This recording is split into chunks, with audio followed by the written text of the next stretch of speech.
കഴിഞ്ഞ ദിവസം ഷോപ്പിൽ പോയപ്പം അവിടെ ഒരു ജെംസ് ഇരിക്കുന്നുണ്ട്. അപ്പം കഴിക്കാനുള്ള ആഗ്രഹം കൊണ്ടല്ല, കേക്കിൽ ഡിസൈൻ ചെയ്യാനുള്ള ആഗ്രഹം കാരണം ഞാനതിൽ 2 പാക്കറ്റ് മേടിച്ചിട്ടുണ്ടായിരുന്നു.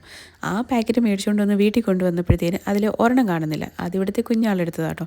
അപ്പോൾ ബാക്കി ഒരു എണ്ണം ഇരിപ്പുണ്ടായിരുന്നു. അപ്പോൾ അവൻ കാണാതെ അതെടുത്ത് ഞാൻ അന്നേരം മാറ്റി വെച്ചിട്ടുണ്ടായിരുന്നു.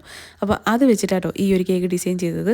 വലിയ ഡിസൈൻ എന്നൊന്നും പറയാനില്ല, എങ്കിലും ചെറിയൊരു മോഡൽ ആ ഒരു രീതിയിൽ ജെംസൊക്കെ വെച്ച് ഡിസൈൻ ചെയ്ത് കൊടുത്തു. അപ്പോൾ എല്ലാവരുടെയും പരാതിയാണ് കേക്കിൽ വേറെ കളറിൽ എഴുതി നോക്കിക്കൂടെയെന്ന്. ഒന്നാമത്തെ കാര്യം, എനിക്കൊരു കോൺഫിഡൻസ് ഇല്ല. മറ്റൊരു കളർ റെഡൊക്കെ എന്ന് പറയുമ്പോൾ നല്ല ബ്രൈറ്റായിട്ട് എടുത്ത് നിൽക്കും. അതുകൊണ്ടാട്ടോ റെഡിലൊക്കെ എഴുതിക്കൊണ്ടിരുന്നത്. അപ്പം ബ്ലൂവിൽ അത്രത്തോളം നമുക്കത് കിട്ടത്തില്ല. അതുകൊണ്ട് ഞാൻ അങ്ങനെ എഴുതാറില്ല. അപ്പോൾ എങ്കിൽ പിന്നെ ഈ ഒരു കേക്കിൽ അങ്ങനെ ബ്ലൂവിലൊന്ന് എഴുതി നോക്കാമെന്ന് വിചാരിച്ചു എഴുതിയതാട്ടോ. എനിക്കിഷ്ടം റെഡിൽ എഴുതുന്നത് തന്നെ കേട്ടോ.